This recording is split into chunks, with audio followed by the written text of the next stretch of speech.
You're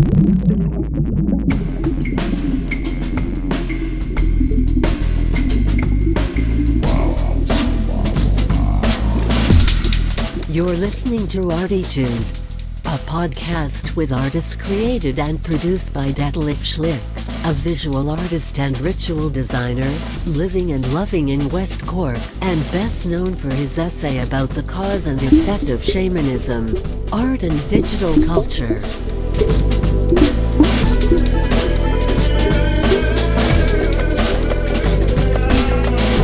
Working in the field of performance, photography, painting, sound, installations, and film, he will dive and discover with us and a weekly creative guest into the unknown and exciting deep ocean of the creative mind.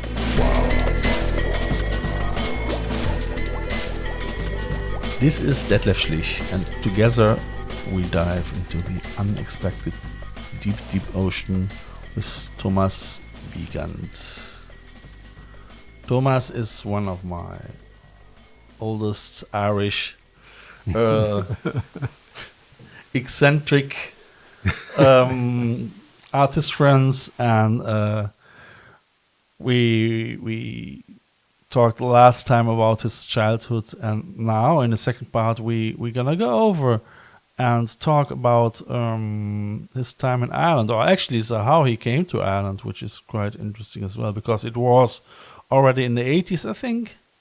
Yeah, it was in the 80s, and thanks for giving me the opportunity. Hi, Thomas. Hi, Dad.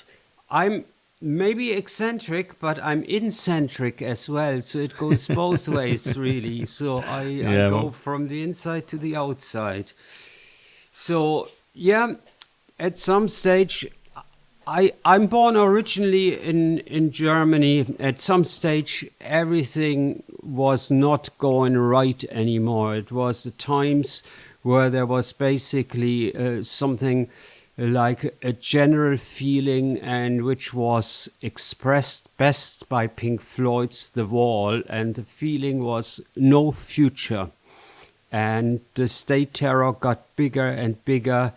Everything got more When bleak. was that? That was in 85. Okay. In 85, I decided to buy a little cottage here because I just had enough. Nothing was really working out in Germany anymore for me. And did you make art at this time? Or? Oh, yeah, I worked as an artist. I worked in adult education as well. So I was teaching drawing, painting. So you studied etching. design, or what? Or what? I studied graphics and design, and I was at an interdisciplinary art school for 6.5 years. Yeah.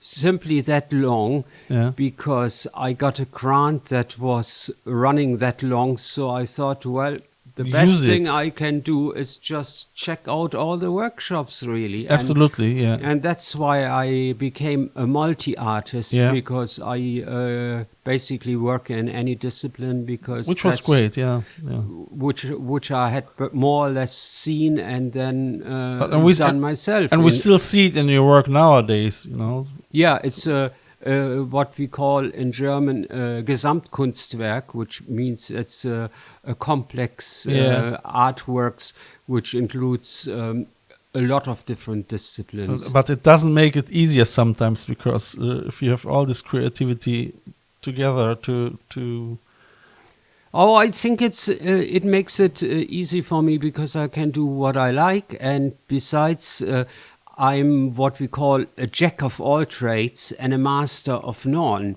Yeah. So I have kind of gotten rid and freed myself of becoming good.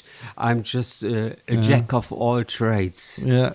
And I don't want to be a master anyway. So, So I came to Ireland because Germany, it was too much state terror.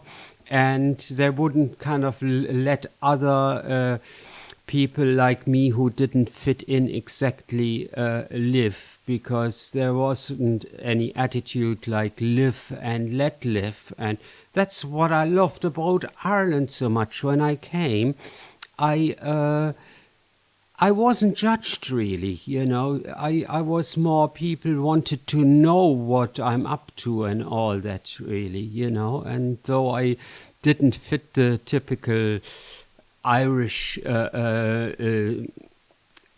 situation really, simply even that I didn't go to church or anything, but I had the freedom not to go to church, which was obligatory back then really, As a blow-in I had very, very much freedom, and people accepted me because I did everything myself, so they saw that prejudice, that so-called hippies, which I'm actually not. If I'm anything, then I'm a freak, but not a hippie. So that they are lazy and always on the dole. I wasn't lazy because I rebuilt my house myself. Did you came already over here to West Cork, or where did you land it? I came to Ballyde Hop, and I bought my house and I did it up. And you found that from a farmer, probably? I found that because I met a German-speaking estate agent, and so he introduced me to the farmer, and we talked, and so anyway, to come back to the prejudice against so-called hippies, that they only come and draw the dole. I didn't draw the dole at all, because I thought if I come to a country, I maintain myself, and that's what I did. I did self-sufficiency as good as I could.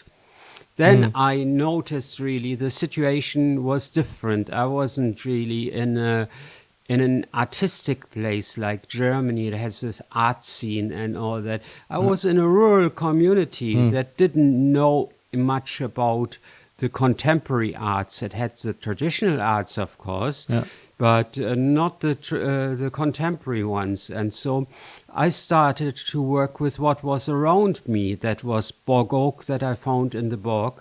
That was quartz stones.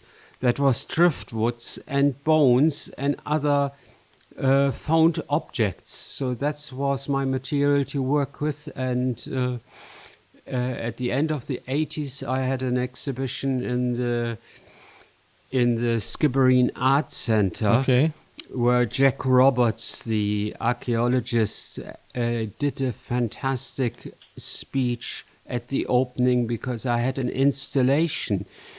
I had covered the floor with hay, and there was pieces of bog oak and quartz where you could sit in between, and some self-built instruments so that people could play, which of course was a totally new experience for West Cork in the sense of the arts. Absolutely.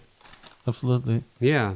So that's basically what I did. And eventually I went to build recycled musical instruments from scrap that I found on the dump or in cigar box guitars, for instance. Anything that made a sound. So I mean, this whole place is full of that, especially the Magic Forest. Yeah, the Magic Forest has a sound space. There's a lot of metal and plastic objects because it's outdoors. So everything needs to be waterproof. So you couldn't keep a Stradivari there, really. It Not wouldn't really, work very long, really. So I work a lot with the angle grinder. I cut old aluminium pots, and they get they have a very sweet sound, really. So I do that, and I can. It sounds nice, yeah. I can give a little demonstration because it sounds very abstract. Thomas has one of those instruments here. Yeah, it sounds very abstract if you cannot hear it, really. So I think that's a good. I play a little thing, which it's an old pressure cooker pot. Wow.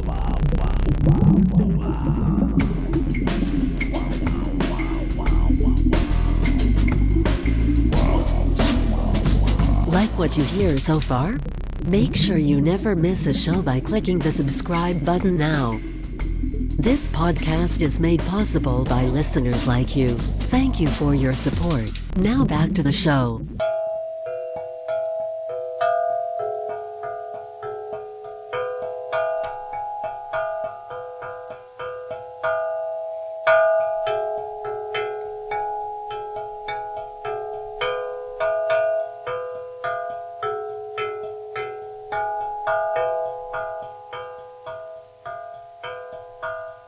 Anergamika staneryama.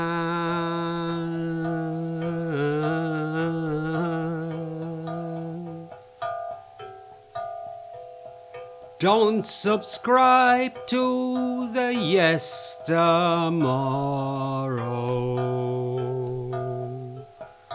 Don't you subscribe to the Yes Tomorrow. It causes you pain. It brings you sorrow.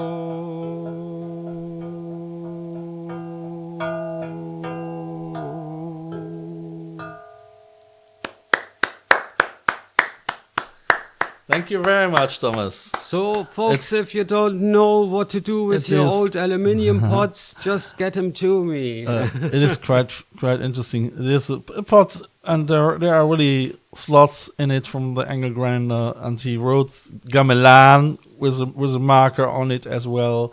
I might gonna make a couple of photos and put it then on a later stage into the YouTube description video. Yeah, that has a gamelan tuning. Gamelan is a musical form of music in Indonesia, especially Bali and Java. And I have studied gamelan music in 1990 on Bali. And I got totally fascinated with that. And I learned a lot about community music as well, because in other parts of the world, there is community music. Here we have a star cult where kind of there are pop stars and people who want to be in the limelight. It's about money and ego. But I prefer to play music with people from all walks of life. We have a band called Bang On. Yeah, we're gonna play every Monday actually, normally. Yeah, and that is a percussion band, and we play on instruments like that, on drums, and everybody can join in at their level of skills. So we don't have stars, we don't have any judgmental X factor, and I call it what we do, it's the why not factor. Be inclusive and have the community involved and have fun with it. It's a very nice way to start the week with it on Monday mornings at 11 o'clock. Actually, it's 1.5 hours playing things together, not just drumming as well, ukulele, guitar, or bass, or whatever, and getting out energetic for the week somehow. It's really nice. And Thomas starts to invent this group already years ago. He provides as well the people with a lot of drums, percussion instruments, plastic little piggies, which are squeezing like that, and the sound is sometimes amazing. What turns out, and the everyone result. can do it. I encourage you, listeners, play your kitchen. The kitchen is full of good things, really. Especially tables. Become a tabletop drummer. Yeah. Become a Teletubby and not a Teletubby.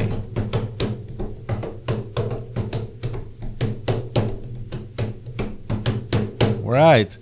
I was wondering. So, as you came over here to Ireland, you were one of the first percussion players, makers, because you used to be in Africa for quite a long time before that. So that's actually the background, isn't it? Somehow? Well, it was not for a long time, but for some time, and it came basically by coincidence. I was playing kind of a jazz with a very good flute player called Jeremy Baines, and I was playing guitar still back at that time, and we were looking for a percussion player, and we could not find a percussion player.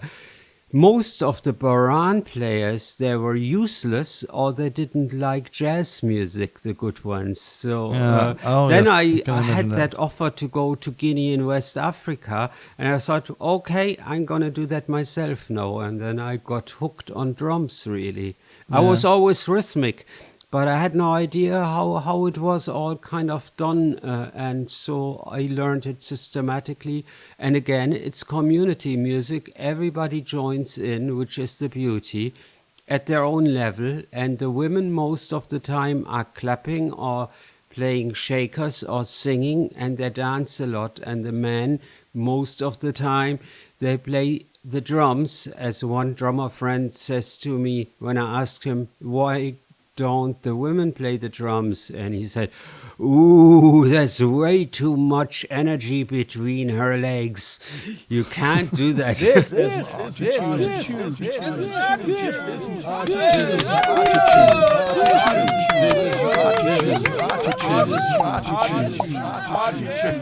honestly, all right. Yes.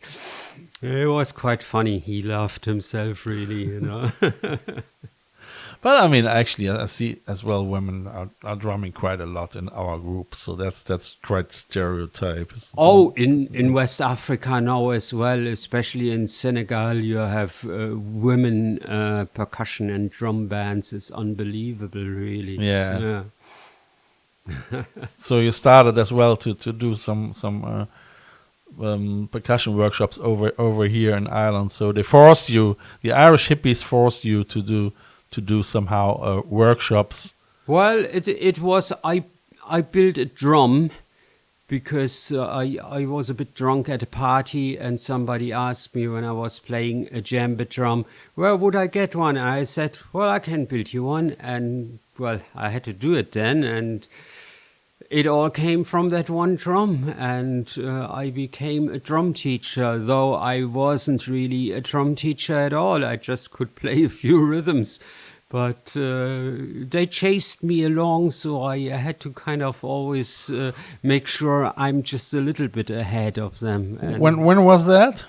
that was in 93 or 94. And then it became a big fashion then in Ireland. And So more than 25 years ago. Yeah, I was giving workshops. I'd say I've done over 1,000 really for all sorts of institutions, mainly schools, but the health sport as well, and mental health services, disadvantaged groups, and so on and so on.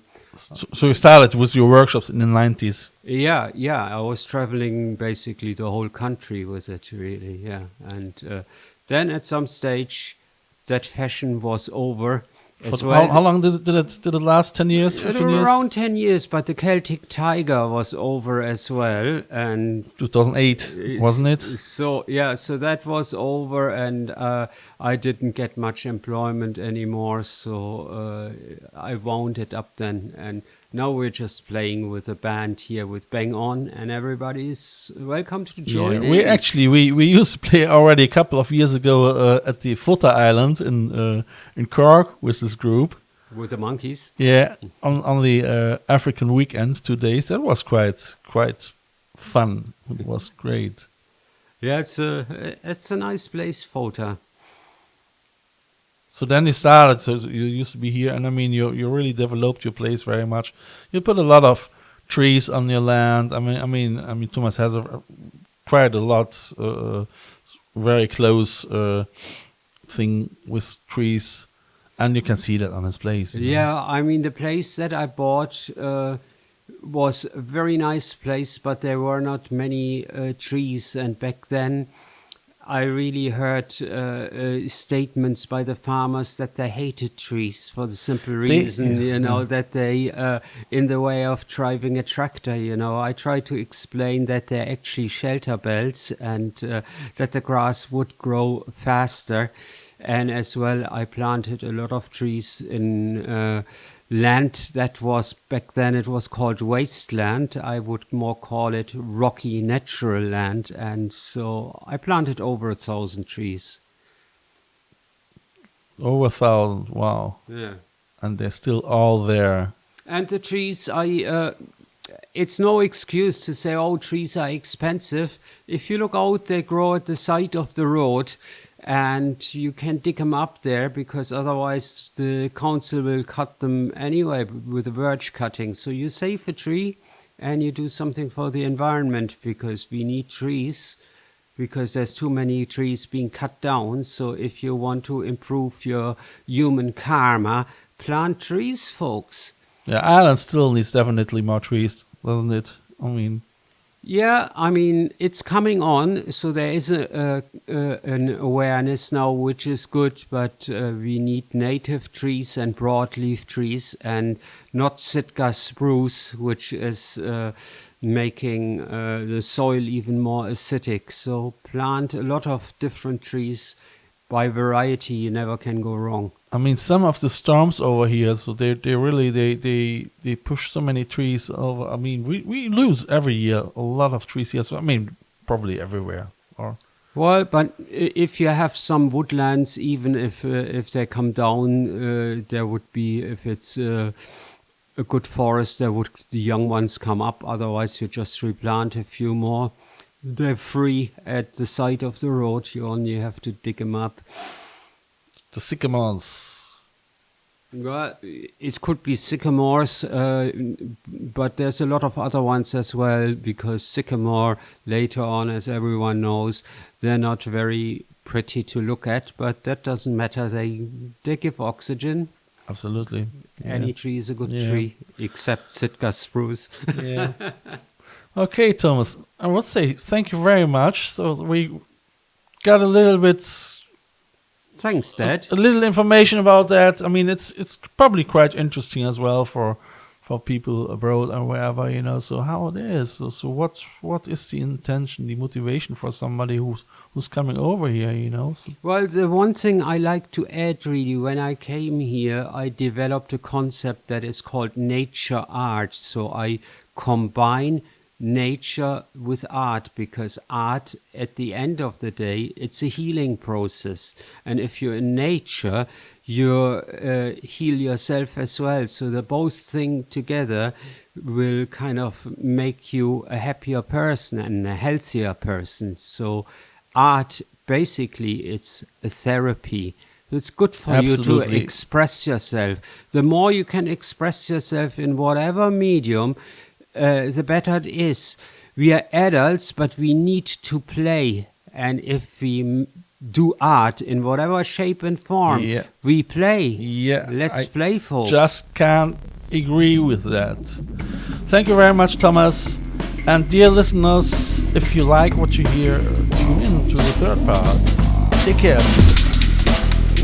This is a listener-supported show.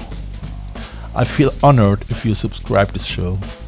You can follow me non-financial with a following click on one of my Instagram accounts, or subscribe the visual version of this podcast on YouTube via the link below. If you like what you hear, be sure to tune in next Wednesday for the next ArTEEtude talk with a special guest. If you want to leave a donation for a coffee or a bus ticket, just follow the donation link via the ArTEEtude Podcast account. Eventually, I would like to thank, through this medium, all my members and listeners of the I Love West Cork Artists Network from all over the world. Just to remember myself that without you, this here couldn't and wouldn't happen.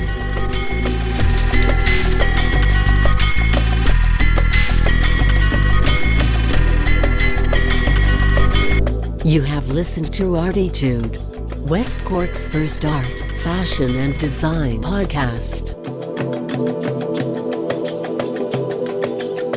ArTEEtude, never so close again. That was too close.